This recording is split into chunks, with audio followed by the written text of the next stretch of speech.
Hello.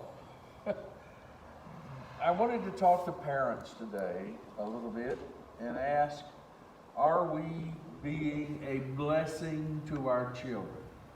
That's fairly simple. We got that camera going. This is going to be on YouTube, but it'll be, because of the way we're doing this, it has to go on afterward. We'll post it. So every now and then I'm going to refer to my videographer over here.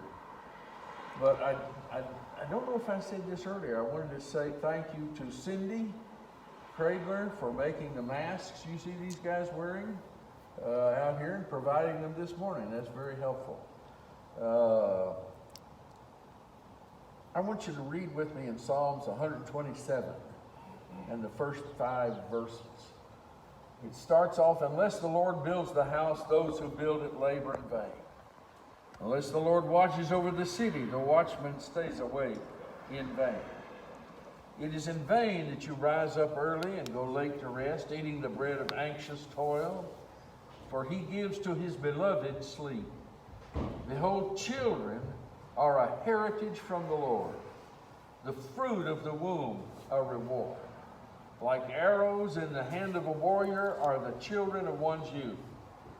Blessed is the man who fills his quiver with them. He shall not be put to shame when he speaks with his enemies in the gate. Children are a blessing from the Lord. You and I need to realize that and ask ourselves the question, are we being a blessing to our children? And I want to study this.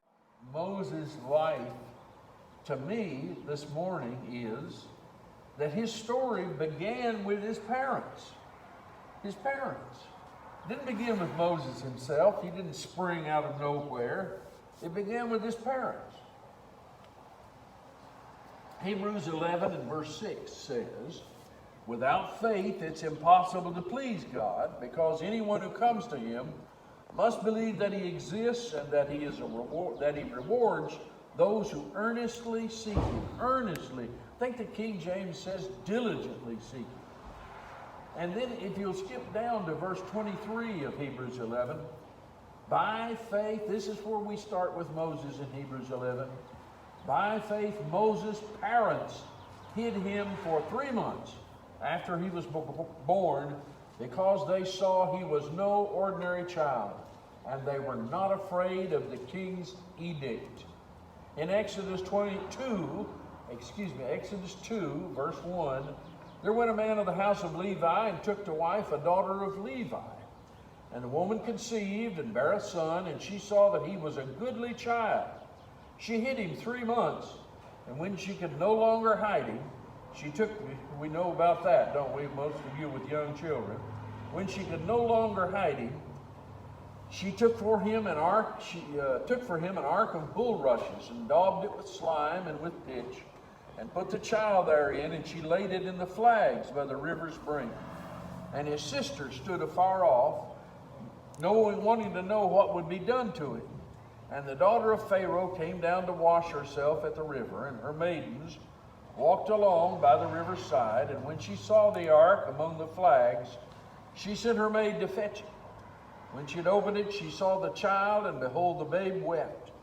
And she had compassion on him and said, this is one of the Hebrews' children. Then said his sister to Pharaoh's daughter, shall I go and call to thee a nurse of the Hebrew women, that she may nurse the child for thee? Pharaoh's daughter said to her, go. And the maid went and called the child's mother. And Pharaoh's daughter said unto her, take this child away and nurse it for me, and I will give thee thy wages. And the woman took the child and nursed it, and the child grew, and she brought him into Pharaoh's daughter.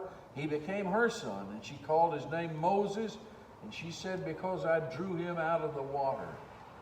The parents were there. They loved this child. I want you to see what lessons we can draw from this. Moses was helped in 4 ways by his parents. We're going to look at those 4 ways today.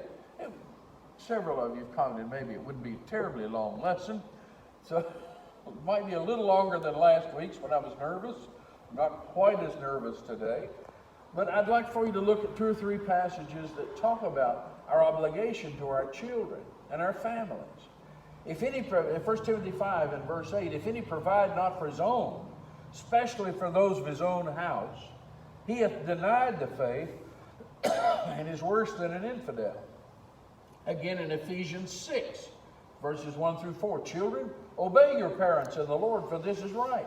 Honor thy father and mother. I've seen two or three people commenting lately about their teenage children. It's so difficult. Well, if one of you teenage children is out there, probably more than one, you might remember that command. Honor thy father and mother, which is the first commandment with promise, that it may be well with thee, and thou mayest live long on the earth. And ye fathers, provoke not your children to wrath, but bring them up in the nurture and admonition of the Lord. Are you being a blessing to your children? It's an important thing. And children, are you obeying and honoring your parents? In Hebrews 12, verse 7, if ye endure chastening, God dealeth with you as with sons. For what son is he whom the Father chasteneth not? But if ye be without chastisement, whereof all are partakers, then are ye bastards and not sons. Furthermore, we've had fathers of our flesh which corrected us, and we gave them reverence. Shall we not much rather be in subjection unto the Father and Spirit of spirits and live? For they verily for a few days chastened us after their own pleasure, but he for our profit, that we might be partakers of his holiness. Now no chastening for the present seemeth to be joyous. I got Jonathan over here filming this. Isn't that right, Jonathan? Jonathan's nodding. He's not being non-verbal, but I suspect you kids would agree with that. No chastening for the present seemeth to be joyous, but grievous. Nevertheless, afterward it yieldeth the peaceable fruit of righteousness unto them which are exercised thereby. Parents, you need to be disciplining your children. It's an important part of putting them into the mainstream of life, is to make sure that they know how to behave themselves in life. In 2 Corinthians 12, behold, the third time I'm ready to come to you, and I will not be burdensome to you, for I seek not yours, but you. For the children ought not to lay up for the parents, but the parents for the children. You need to provide for your children. Now, I said we were going to look at 4 ways Moses was helped by his parents. First of all, they were people of faith. They believed in God. They believed in his things. You must remember, these people had been in Egypt for a long time at this point, and they were being treated as slaves. But they still believed in God, and this family believed in his things. They trusted that his will was the best for them. Now that was hard. Can't you imagine? When the edict from the government was that all the male children were to be killed? Can you imagine how hard that was to trust that God was caring for us? But they trusted in him. Their life was among the people of God. The people they associated with were godly people. They relied on God's providence that he would care. That mother, when she put that child after 3 months, when she couldn't hide him any longer, she relied on God's providence. They believed his way of life was what was best for their baby and for all the family. Now, you know, I see a lot of people that just don't seem to have that idea. They seem to have the idea that life is all about having fun and frolic and enjoyment and getting ahead in life and amassing money and so forth. You need to realize what really is best in life. So that the greatest thing we can do for our children and grandchildren is to be people of faith and to convey that to them as well. But in addition, they protected Moses from danger. They protected him. They hid him from the wrath and death. Excuse me, I've got a cough. I may need more water than this. They hid him from the wrath and death that were all around him. They were not too busy to see to him and to protect him. Now let me ask you something. How busy are you?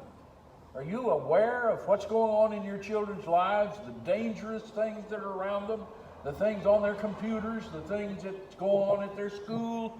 Well, there's not much going on there now, but anyway, the things that are going on. Are you aware of their friends? Are you aware of what's happening in their life? Are they in danger? There's all kinds of danger. Moses was in physical danger. I hope your children aren't in physical danger. But there's spiritual dangers as well in their life. They didn't cry, woe is me, and what can I do? In sort of a despairing tone as parents. They did the best they could. They did what they could. They took an active role to ensure their son's life, to protect him from evil. Even when they put him in that ark in the water, they didn't leave him there. The daughter was there watching. And she went and got her mother. So probably her mother was close at hand as well, concerned what was going to happen to this baby. They took an active role in his life to protect him from evil that he, the baby, didn't understand. And your children may not understand all of the problems around them and all the evil that exists or could exist, but you do. You're older, you're aware of these things, and so you can be aware and be on guard and do your best to warn your children about these things. In addition, they appreciated the beauty in him. You know, I've waffled back and forth about those passages. You know, I read there a moment ago, for instance, look with me in Hebrews 11. Well, I'm going to look at that in a minute, but right now, what I want you to notice, they perceived that he was a goodly child, a beautiful child. Now, I think that may be obvious, maybe have been obvious to them that he was chosen by God, but they at least were aware of the beauty of this child. Do you see what your child could be if you just can train him properly? Do you look at him and see that? Or do you say, what a knucklehead? I can't believe this child. Do you see what's beautiful about it? Do you appreciate it? Do you encourage it? As you find out what interests they have and what they're good at and what their talents are in life, do you encourage it? Do you help them to properly see themselves and care for themselves and their neighbors? Do you help them to gradually learn about God and His plan for them? You know, look, this is the passage I want. Hebrews 11. Notice this. Verse 24. By faith, Moses, when he was come to years, refused to be called the son of Pharaoh's daughter, choosing rather to suffer affliction with the people of God than to enjoy the pleasures of sin for a season, esteeming the reproach of Christ greater riches than the treasures in Egypt, for he had respect unto the recompense of reward. By faith he forsook Egypt, not fearing the wrath of the king, for he endured as seeing him who is invisible. Now that's hard to do, isn't it? You need to teach your children to see the one who's invisible, to have a respect for God whom they cannot see, and to have an anticipation for a land that we all want to go to that they cannot see, and that the only map is in the Bible. They appreciated the beauty in him, and they wanted to bring that beauty out in their life. Are you trying that, or is it all about you as a parent? All about your ease and your pleasure and your enjoyments? Or are you thinking about your children? And finally, this morning, they were not afraid of what anyone else said. You know, there's a statement been made, it's not in the Bible, I wish it was, but it's not there. It says, as the twig is bent, so grows the tree. You're making this child's life. Everything you're doing now, all the teaching you're giving him, is how he's going to be as he matures and grows. You know, Proverbs 22 and verse 6 says, train up a child in the way he should go, and when he is old, he will not depart from it. Same thing as the twig is bent. They weren't afraid of what anybody else said. They thought it was important to grow this child this way. Even if it was the command of the king that he be put to death. They didn't just surrender him up. They hit him. They protected him. You know, sometimes we think the government just can do no wrong. But we've seen the government pass law after law after law that's ungodly. Justifying divorce for any cause, justifying homosexual marriage, justifying abortion. All that our government did. They didn't care what everybody else said. They were going to teach this child the way he should be taught. We are doing what's right by our children. It doesn't matter what anybody else says. It doesn't matter what the child psychology books say. It doesn't matter what Dr. Phil says on the TV, or Oprah says, or your neighbors say. It doesn't matter. The government and traditions can say what they will. We must do what the Lord has shown us.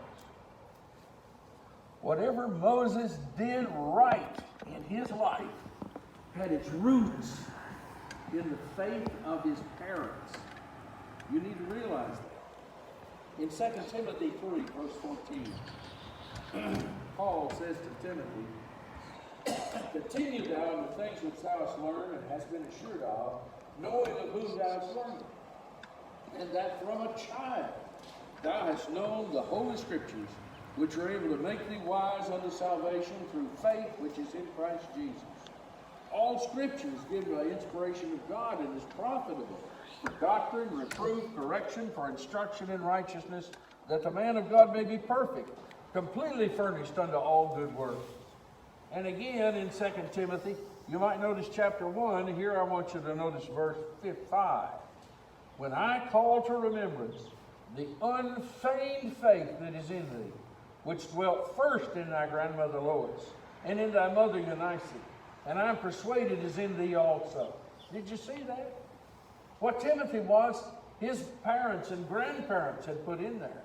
In Romans 3, verse 3, what if some did not believe? Shall their unbelief, you know, the unbelief of all those children around them in school and the teachers that don't seem to believe, do you think that should matter to them? Your job is to instill faith in them. What if their unbelief? What if some did not believe? Shall their unbelief make faith of God, the faith of God, without effect? God forbid, yea, let God be true, and let every man be a liar, as it is written, that thou might be justified in thy sayings, and might overcome when thou art judged. This is how we can help our children. We need to concentrate on that. You know, your kids are home now every day. I'm sure you realize that. They've been home for 2 or 3 weeks. And their teachers are putting little stuff on the internet and trying to teach them. But they're there every week. And they've been there every day. Are you a blessing to your children? The way Moses' parents were a blessing to him? The way Timothy's parents were a blessing to him? Now this is the end of my lesson, and it's somebody, my mother was asking me, how are you going to say, come while we stand and sing? Well, there isn't any stand and sing, as you can tell. But there may be some of you out there, there are, I know, who need to obey the gospel. Now we'll do that. If you need to be baptized, to repent and confess and be baptized, having believed in the Lord, you just call me, just come in the building, and we'll take care of that. It may be that someone out there needs to confess their sins. The Lord wants us to do that. Confess our sins one to another. To pray one for another that we may be healed. You just call me on my phone. I'm going to give you my number.